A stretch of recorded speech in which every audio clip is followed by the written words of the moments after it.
મિત્રો આજે આપણે વાત કરવાના છીએ સ્વરોજગાર લક્ષી લોન યોજના વિશે, જેમાં તમને 10 લાખ રૂપિયા સુધીની લોન છે એ ધંધો વ્યવસાય શરૂ કરવા માટે આપવામાં આવે છે.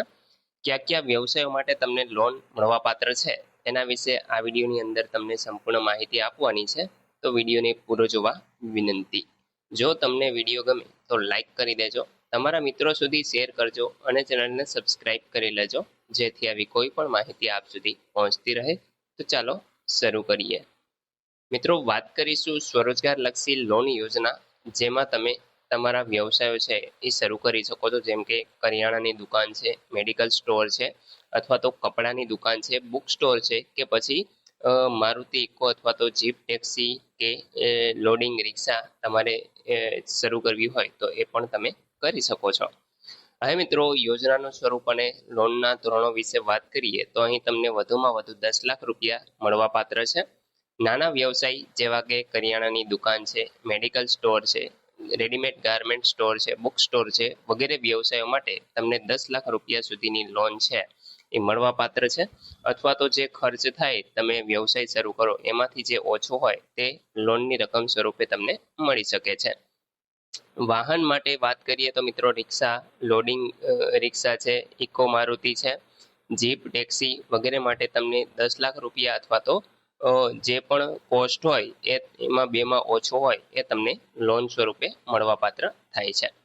મિત્રો, વાત કરીશું લાયકાતના ધોરણો વિશે. તો અરજદાર ગુજરાતના વતની હોવા જોઈએ અને બિન અનામત વર્ગના હોવા જોઈએ. એમની ઉંમર છે એ 18 વર્ષથી 50 વર્ષની વચ્ચે હોવી જોઈએ, તો આ યોજનાનો લાભ છે એ મેળવી શકે છે. વ્યાજના દરની વાત કરીએ તો વાર્ષિક 5% લેખે સાદું વ્યાજ છે, અને મહિલાઓ માટે મિત્રો આ વાર્ષિક 4%ના વ્યાજે છે એ તમને લોન મળવાપાત્ર છે. આવક મર્યાદાની વાત કરી તો કુટુંબની વાર્ષિક આવક મર્યાદા છે એ 6 લાખ અથવા તો એનાથી ઓછી હોવી જોઈએ. હવે મિત્રો, મહત્વના જરૂરી આધાર પુરાવાની વાત કરીએ તો એક તો તમારી પાસે લિવિંગ સર્ટિફિકેટ એટલે કે શાળાનું પ્રમાણપત્ર, આધાર કાર્ડ, તમારું રેશન કાર્ડ. રહેઠાણ માટેના પુરાવાની વાત કરીએ તો આધાર કાર્ડ છે, ચૂંટણી કાર્ડ છે, વીજળી બિલ છે, ભાડા કરાર અથવા તો ડ્રાઇવિંગ લાયસન્સ. આમાંથી કોઈ પણ એક ડોક્યુમેન્ટ તમે આપી શકો છો.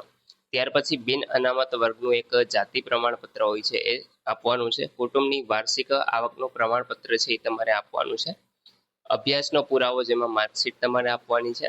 ત્યાર પછી ઇન્કમ ટેક્સ રિટર્ન જો તમે ભરતા હોય તો તમામ પેજ અથવા તો સ્વઘોષણાપત્ર છે એ તમારે ભરવાનું થાય છે. ત્યાર પછી મિત્રો, પાન કાર્ડ છે એ તમારે આપવાનું છે.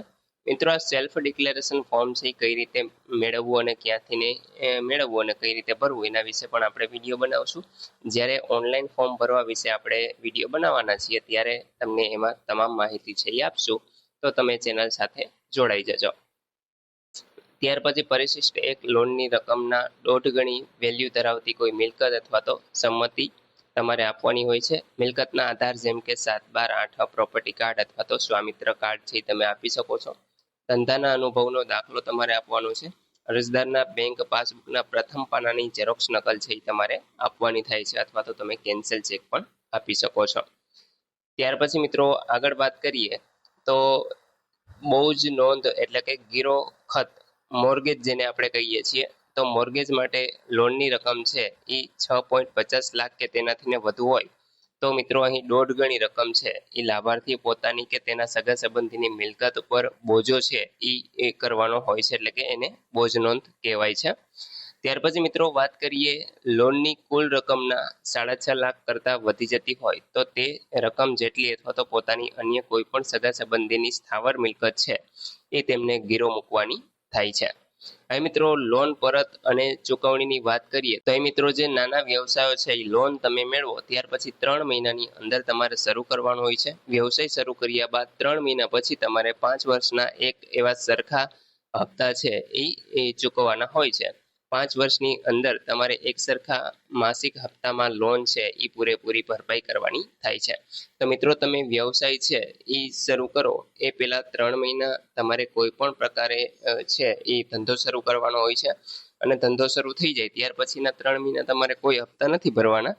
ત્યાર પછી મિત્રો, તમારે 5 વર્ષની અંદર જે પણ લોન તમને મળેલી છે એ તમામ લોન તમારે ભરપાઈ કરવાની થશે.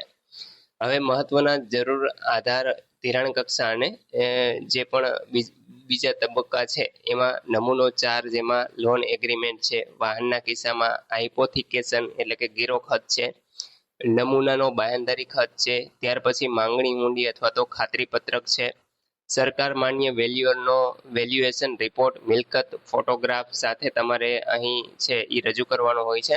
નાના વ્યવસાય અને નિયમ અનુસાર રજિસ્ટ્રેશનના આધાર, વાહન માટે પાક્કું લાયસન્સ તમારી પાસે હોવું જોઈએ, વ્યવસાયના સ્થળનો ભાડા કરાર અથવા તો સંમતિ પત્રક, વ્યવસાય અનુરૂપ જીએસટી નંબર સાથેનું એક ક્વાટેશન બિલ છે એ તમારે રજૂ કરવાનું હોય છે.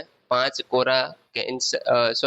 કોરા ચેક જેમાં નામ, આઈએફએસસી કોડ અને ખાતા નંબર છે એ તમારા નામના હોવા જોઈએ. તો અહીં મિત્રો યોજનાના લાભ તમે જોઈ શકો છો. 10 લાખ રૂપિયા સુધીની તમને લોન મળે છે. એનો વ્યાજ દર છે 5% પુરુષો માટે અને મહિલાઓ માટે 4% રહેશે. કોને લોન મળશે તો કે જેમની ઉંમર 18 વર્ષથી લઈ અને 50 વર્ષની વચ્ચે હોય અને આવક મર્યાદા છે એ 6 લાખ અથવા તો એનાથી ઓછી હોય. તો આ મુખ્ય કારણો છે કે તમને લોન મળવા પાત્ર છે. એ તમારી પાસે આ કન્ડિશન ફૂલફિલ થાય તો તમે લોન છે એ મેળવી શકો છો. મિત્રો ઓનલાઈન ફોર્મ ભરવા વિશેનો વિડીયો છે એ ટૂંક સમયમાં જ આપણે અપલોડ કરીશું. તો તમે ચેનલ સાથે જોડાઈ જજો. તેથી તમારે જો લોનનો લાભ લેવો હોય, આ યોજનાનો લાભ લેવો હોય તો તમને એ વિડીયો જોઈ અને જાતે જ ઓનલાઈન અરજી કરી શકો છો. તો મિત્રો આશા રાખું છું કે અહીં સ્વરોજગાર લક્ષી લોન યોજના વિશે તમને સંપૂર્ણ માહિતી મળી ગઈ છે. તેમ છતાં પણ કોઈ પ્રશ્ન હોય તો તમે કોમેન્ટ દ્વારા પૂછી શકો છો. વિડીયોને લાઈક કરી દેજો, તમારા મિત્રો સુધી શેર કરજો અને ચેનલને સબસ્ક્રાઇબ કરી લેજો, જેથી આવી કોઈ પણ માહિતી આપ સુધી પહોંચતી રહે. વિડીયો જોવા બદલ આપનો ખૂબ ખૂબ આભાર. મળીએ એક નવા વિડીયો સાથે. ત્યાં સુધી જય હિન્દ.